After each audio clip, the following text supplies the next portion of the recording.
कानों का बहरापन, अपनों के ताने और एक चमत्कारिक प्राणायाम जिस पिता ने बेटे की हर अनकही बात सुनी, बुढ़ापे में उसी बेटे ने पिता के बहरेपन का मजाक उठाकर उन्हें घर के एक कोने में छोड़ डाल दिया। लेकिन फिर एक प्राचीन प्राणायाम ने बंद कानों के साथ साथ रिश्तों के भी ताले खोल दिए। शहर के एक व्यस्त और शोरगुल भरे इलाके में कैलाश बाबू का छोटा सा मकान था। उम्र 75 के पार हो चुकी थी। जीवन का अधिकांश हिस्सा उन्होंने एक सरकारी विद्यालय में शिक्षक के रूप में बिताया था। अपने वेतन का एक एक पैसा जोड़कर उन्होंने अपने इकलौते बेटे प्रतीक को उच्च शिक्षा दिलाई थी। प्रतीक अब एक बहुत बड़ी बहुराष्ट्रीय कंपनी में ऊंचे पद पर कार्यरत था। घर में सुख की हर चीज मौजूद थी, लेकिन कैलाश बाबू के जीवन में एक अजीब सा सन्नाटा छा गया था। यह सन्नाटा केवल घर का नहीं था, बल्कि उनके स्वयं के शरीर का था। पिछले कुछ वर्षों से कैलाश बाबू की सुनने की क्षमता कम होने लगी थी। शुरुआत में आवाजें धीमी हुईं, फिर कानों में हर समय एक अजीब सी सीटी बजने लगी, मानो कोई रेलगाड़ी उनके दिमाग के भीतर चल रही हो। धीरे धीरे उनके दोनों कान लगभग पूरी तरह से बंद हो गए। जब कान साथ छोड़ देते हैं तो इंसान अपनों के बीच भी अजनबी हो जाता है। कैलाश बाबू के साथ भी यही हुआ। घर के हॉल में जब पूरा परिवार बैठता तो सब बातें करते, हंसते, लेकिन कैलाश बाबू केवल उनके होंठों को हिलता हुआ देखते। जब वे किसी से पूछते कि क्या बात हो रही है, तो उन्हें अक्सर झिद्दहकी ही मिलती थी। एक रविवार की सुबह कैलाश बाबू दालान में बैठे अखबार पराट रहे थे। अंदर से उनकी बहू मीनाक्षी की तेज आवाज आई। वह इतनी तेज थी कि कुछ कुछ शब्द कैलाश बाबू के बंद कानों को चीरते हुए उन तक पहुंचे। प्रतीक, मैं अब और बर्दाश्त नहीं कर सकती। तुम्हारे पिताजी ने पूरे घर का माहौल खराब कर रखा है। कल मेरी सहेलियां आई थीं तो इन्होंने टीवी की आवाज इतनी तेज कर रखी थी कि हमारे सिर में दर्द हो गया। कुछ कहो तो कहते हैं कि उन्हें सुनाई नहीं देता। ये बहरेपन का नाटक अब मुझसे नहीं झेला जाता। प्रतीक, जो अपना मोबाइल देख रहा था, झुंझलाते हुए बाहर आया और कैलाश बाबू के हाथ से अखबार छीन कर चिल्लाया, पिताजी, आप जानबूझकर ऐसा क्यों करते हैं? जब आपको सुनाई ही नहीं देता तो ये रेडियो और टीवी इतनी तेज आवाज में क्यों चलाते हैं? पूरे मोहल्ले को बताना चाहते हैं क्या कि आप बहरे हो चुके हैं? कल से आप अपने कमरे से बाहर मत निकलिएगा। आपके इस बहरेपन की वजह से मेरी नाक कटती है। कैलाश बाबू की आंखें डबडबा गईं। उन्होंने अपने कानों पर हाथ रखते हुए कांपती आवाज में कहा, बेटा, मेरे कानों में हर समय एक भयंकर सीटी बजती रहती है। मुझे कुछ सुनाई नहीं देता, इसलिए मैं आवाज तेज करता हूं ताकि उस सीटी की आवाज छुप सके। मुझे शहर के किसी अच्छे अस्पताल में दिखा दो प्रतीक, शायद कोई दवा। उनकी बात बीच में ही काटते हुए प्रतीक ने मुंह बनाते हुए कहा, अस्पताल? इस उम्र में कौन सा डॉक्टर आपको नया कान लगा देगा? उम्र के साथ मशीनें खराब होती ही हैं। अब चुपचाप इस बीमारी के साथ जीना सीखिए और हमें परेशान मत कीजिए। प्रतीक पैर पटकता हुआ अंदर चला गया। कैलाश बाबू वहीं अपनी कुर्सी पर जड़ी डीडीएच होकर रह गए। उनकी आंखों से आंसू बहकर उनकी सफेद दाढ़ी में समा गए। जिस बेटे की तोतली आवाज सुनने के लिए वे रात रात भर जागते थे, आज उसी बेटे को अपने पिता की आवाज और उनका बहरापन एक बोझ लग रहा था।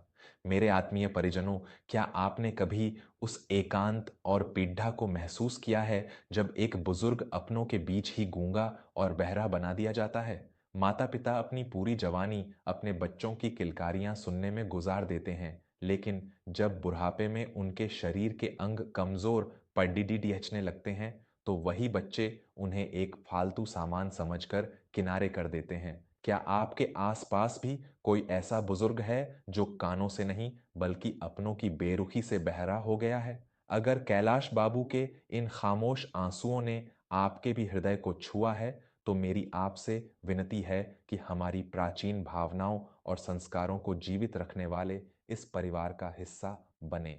वर्मा स्टोरीज को अभी सब्सक्राइब करें।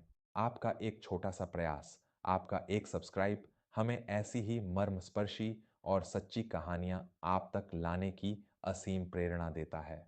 अभी वर्मा स्टोरीज से जुड़ें और रिश्तों की अहमियत को समझें। दिन बीतते गए और कैलाश बाबू का जीवन उनके छोटे से कमरे तक सिमट कर रह गया। उनके कानों का बजना और बहरापन और भी भयानक रूप ले चुका था। अब उन्हें अपनी ही आवाज भी सुनाई नहीं देती थी। एक दिन जब घर में कोई नहीं था, दरवाजे पर एक पुरानी सी खटखटाहट हुई। कैलाश बाबू को आवाज तो नहीं आई, लेकिन दरवाजे की जाली से उन्होंने एक परिचित चेहरे को देखा। वह उनके बचपन के मित्र और योग तथा आयुर्वेद के प्रकांड विद्वान सदानंद जी थे। सदानंद जी हिमालय की तलहटी में अपना आश्रम चलाते थे और कई वर्षों बाद शहर आए थे।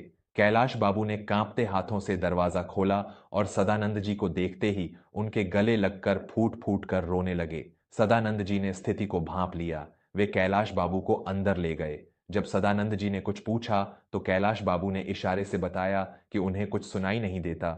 सदानंद जी ने गहरी सांस ली। उन्होंने एक कागज पर लिखकर कैलाश बाबू से उनकी समस्या पूछी।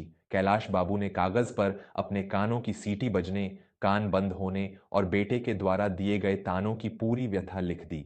सदानंद जी की आंखों में एक करुणा और क्रोध का भाव तैर गया। सदानंद जी ने कागज पर बड्ढे बड्ढे अक्षरों में लिखा, कैलाश, तू भूल गया कि हमारे ऋषियों ने मानव शरीर को एक ब्रह्मांड कहा है। ये आधुनिक बच्चे जो तुझे डॉक्टर और मशीन की दुहाई देकर किनारे कर गए हैं, वे नहीं जानते कि शरीर के हर बंद ताले की चाबी हमारी सांसों में छिपी है। तेरे कानों की नसें सूख गई हैं और वायु का प्रकोप बढ़ा गया है। तुझे किसी दवा की नहीं, केवल एक प्राणायाम की आवश्यकता है। कैलाश बाबू ने निराशा से सिर हिलाया। सदानंद जी ने उनके कंधे पर हाथ रखा और उन्हें जमीन पर एक आसन पर बैठाया। उन्होंने लिखकर बताया, इसे ब्राह्मणी प्राणायाम कहते हैं। यह तेरे कानों की हर नस को फिर से जीवित कर देगा।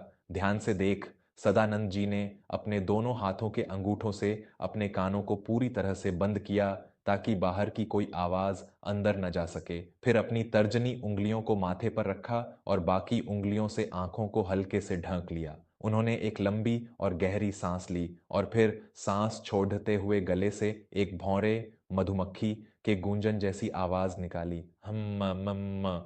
सदानंद जी ने कैलाश बाबू को इशारा किया कि वे भी बिल्कुल ऐसा ही करें।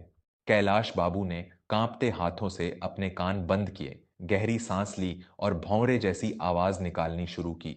जैसे ही उन्होंने वह गूंजन किया, उनके खोपड़ी और बंद कानों के भीतर एक अद्भुत सा कंपन, वाइब्रेशन पैदा हुआ। वह कंपन सीधे उन सूखी हुई नसों पर प्रहार कर रहा था। सदानंद जी ने उन्हें यह प्राणायाम लगातार 21 बार करने का निर्देश दिया और साथ ही रात को सोते समय शुद्ध सरसों के तेल की 2 बूंदें कानों में डालने को कहा। सदानंद जी के जाने के बाद कैलाश बाबू ने इस प्राणायाम को अपने जीवन का हिस्सा बना लिया। सुबह, दोपहर, शाम जब भी उन्हें समय मिलता, वे एकांत में बैठकर ब्राह्मणी प्राणायाम का अभ्यास करते। शुरुआत के 2 दिन कोई विशेष अंतर नहीं दिखा, लेकिन चौथे दिन एक चमत्कार हुआ। सुबह जब वे अभ्यास कर रहे थे, तो उनके कानों के भीतर एक हल्की सी चटक की आवाज हुई, मानो बरसों से बंद पद्दहा कोई दरवाजा अचानक खुल गया हो। कानों में बजने वाली वह भयंकर सीटी अचानक धीमी पड्डी आच गई और बाहर चहचहाती हुई चिद्दियों की आवाज उनके कानों में रस घोलने लगी। कैलाश बाबू की आंखों से खुशी के आंसू छलक पद्धे। प्राचीन प्राणायाम का वह नाद ब्रह्म उनके लिए जीवन दान बन गया था। श्रोताओं, आज की भाग दौड़ डीएच भरी जिंदगी और पश्चिमी सभ्यता की अंधी दौड़ डीएच में हम अपनी उन अनमोल धरोहरों को भूल चुके हैं जो बिना किसी खर्च के हमारे जीवन की बद्धी से बद्धी व्याधियों को नष्ट कर सकती है। भ्रामरी प्राणायाम केवल एक सांस लेने की क्रिया नहीं है, बल्कि यह हमारे शरीर के भीतर सोई हुई ऊर्जा को जगाने का एक महामंत्र है। जब हमारे अपने हमारा साथ छोड़ डीएच देते हैं, तब हमारे पूर्वजों का ज्ञान ही हमारा सच्चा मार्गदर्शक बनता है। अगर आपको भी यह महसूस होता है कि हमारे सनातन ज्ञान और योग में एक अद्भुत शक्ति है, तो वर्मा स्टोरीज को अभी सब्सक्राइब करना न भूलें। हम इस चैनल के माध्यम से न केवल परिवारों को जोड़ ढाने का प्रयास करते हैं, बल्कि हमारी प्राचीन विधाओं और नैतिक मूल्यों को भी आप तक पहुंचाते हैं। नीचे दिए गए सब्सक्राइब बटन को दबाएं और वर्मा स्टोरीज के इस पावन संकल्प से जुड़ ढें। कैलाश बाबू ने अपने ठीक होते हुए कानों की बात किसी को नहीं बताई। वे देखना चाहते थे कि उनके बिना इस घर का क्या हाल होता है। लगभग 1 सप्ताह बीत चुका था। कैलाश बाबू की सुनने की क्षमता लगभग 90% तक वापस आ चुकी थी। एक शाम प्रतीक बहुत जल्दी घर आ गया। उसका चेहरा लाल था और वह बहुत घबराया हुआ लग रहा था। वह सीधे अपने कमरे में गया और दरवाजा बंद कर लिया। कैलाश बाबू दालान में बैठे थे। पहले की बात होती तो उन्हें कुछ सुनाई नहीं देता, लेकिन आज उनके कान बिल्कुल साफ थे। कमरे के अंदर से प्रतीक की दबी हुई लेकिन घबराई हुई आवाज बाहर आ रही थी। देख विक्रम, तूने मुझसे वादा किया था कि अगर मैं कंपनी के वो गुप्त दस्तावेज तुझे सौंप दूंगा तो तू मुझे उस नई कंपनी में हिस्सेदारी देगा। मैंने वो दस्तावेज चुराकर अपने बैग में रख लिए हैं। मैं अभी आ रहा हूं, लेकिन अगर किसी को भनक लग गई तो मैं सीधा जेल जाऊंगा। फोन के दूसरी तरफ से एक कर्कश आवाज आई जिसे कैलाश बाबू स्पष्ट सुन सकते थे। अरे तू डरता क्यों है प्रतीक? एक बार तू वो कागज मुझे दे दे, फिर हम क्रोधों में खेलेंगे। आजा जल्दी। यह सुनते ही कैलाश बाबू के पैरों तले जमीन खिसक गई। उनका अपना बेटा चंद रुपयों के लालच में अपराध की दलदल में कूदने जा रहा था। प्रतीक ने अपना बैग उठाया और तेजी से कमरे से बाहर निकला। वह दरवाजे की तरफ बढ़ ही रहा था कि अचानक कैलाश बाबू ने कड़डकती हुई आवाज में कहा, रुक जाओ प्रतीक, वो बैग वहीं रख दो। प्रतीक ठिठक कर खड्डा हो गया। उसने मुद्द कर हैरानी से अपने पिता को देखा। पिताजी, आप मेरे बीच में मत पड़िए। आपको तो कुछ सुनाई भी नहीं देता। मैं एक बहुत जरूरी काम से जा रहा हूं। कैलाश बाबू अपनी कुर्सी से उठे। उनकी आंखों में एक पिता का तेज और क्रोध दोनों थे। उन्होंने सीधे प्रतीक की आंखों में देखा और बोले, मुझे सब सुनाई दे रहा है प्रतीक। विक्रम के साथ मिलकर तू जिस लालच के कुएं में छलांग लगाने जा रहा है, उसकी गहराई का तुझे अंदाजा नहीं है। वो कागज जो तेरे बैग में है, वो केवल कंपनी के दस्तावेज नहीं, बल्कि तेरी बरसों की ईमानदारी और मेरी दी हुई परवरिश का जनाजा है। जो आदमी अपनी ही कंपनी को धोखा दे सकता है, विक्रम उसका क्या सगा होगा? वो तुझे मोहरा बना रहा है। मुझे बहरा समझकर तूने जो अपराध करने की सोची है, वो तुझे बर्बाद कर देगा। प्रतीक के हाथ से बैग छूटकर जमीन पर गिर पड़ डढ़ा। वह भूत की तरह अपने पिता को देख रहा था। पिताजी, आप आपको सुनाई कैसे दे रहा है? आप तो पूरी तरह बहरे। कैलाश बाबू ने बीच में ही बात काटते हुए कहा, बहरा मैं नहीं हुआ था प्रतीक, बहरा तू हो गया था। मेरे तो केवल कान बंद हुए थे, लेकिन तेरे तो लालच और अहंकार ने तेरी बुद्धि के ही कान बंद कर दिए थे। तूने मेरे दर्द की आवाज नहीं सुनी, मेरी लाचारी नहीं सुनी, लेकिन मेरे एक पुराने मित्र के बताए प्राणायाम ने मेरे कानों का खोखलापन दूर कर दिया। काश कि कोई ऐसा प्राणायाम होता जो तेरी बुद्धि का खोखलापन दूर कर पाता। अगर आज तू इस दरवाजे के बाहर गया तो समझ लेना कि तेरा पिता आज हमेशा के लिए मर गया। पिता के इन धारदार और सत्य वचनों ने प्रतीक के मस्तिष्क पर हथौड़े जैसी चोट की। अचानक उसके सामने विक्रम का असली चेहरा और उसके द्वारा बुना गया लालच का जाल साफ साफ दिखाई देने लगा। उसे अपनी उस भयानक भूल का एहसास हुआ जो वह करने जा रहा था, और उससे भी बड़ा एहसास उसे अपनी उस नीचता का हुआ जो उसने अपने पिता के साथ की थी। प्रतीक रोता हुआ घुटनों के बल जमीन पर बैठ गया और उसने अपने पिता के पैर पकड़िए लिए। मुझे माफ कर दीजिए पिताजी, मैं वास्तव में बहरा और अंधा हो गया था। पैसे की हवस ने मुझे एक राक्षस बना दिया था। मैंने आपके दर्द का मजाक उड़ाया और खुद अपनी ही जिंदगी बर्बाद करने चला था। आपने आज मेरे कानों में सच्चाई फूंक कर मेरी जिंदगी बचा ली। मैं ये बैग लेकर कहीं नहीं जाऊंगा। उसी समय मीनाक्षी भी बाहर आ गई और उसने जब पूरी बात सुनी तो वह भी अपराध बोध से रोने लगी। कैलाश बाबू ने अपने बेटे को उठाया और सीने से लगा लिया। उस दिन के बाद से प्रतीक ने न केवल ईमानदारी से अपना काम किया, बल्कि वह रोज सुबह अपने पिता के साथ बैठकर ब्राह्मणी प्राणायाम भी करने लगा। उस घर के न केवल भौतिक कान खुल गए थे, बल्कि आत्मा के कान भी हमेशा के लिए खुल गए थे। दोस्तों, शारीरिक बहरापन तो योग और आयुर्वेद से ठीक हो सकता है, लेकिन जब हमारे रिश्तों में, हमारी भावनाओं में बहरापन आ जाता है, तो उसे ठीक करने के लिए केवल आत्मनिरीक्षण और अपनों के प्यार की जरूरत होती है।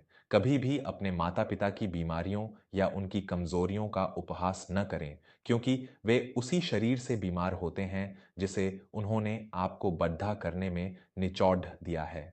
अगर आपको इस कहानी से एक भी अच्छी सीख मिली हो, अगर आपको लगता है कि समाज में ऐसी कहानियों की आज भी बहुत आवश्यकता है, तो बिना एक क्षण गंवाए वर्मा स्टोरीज को सब्सक्राइब करें। आपके जीवन में सकारात्मकता और रिश्तों की गर्माहट बनाए रखने का हमारा यह प्रयास आपके प्यार और समर्थन के बिना अधूरा है। वर्मा स्टोरीज को सब्सक्राइब करें, अपने माता पिता का सम्मान करें और हमेशा सत्य के मार्ग पर चलें। धन्यवाद।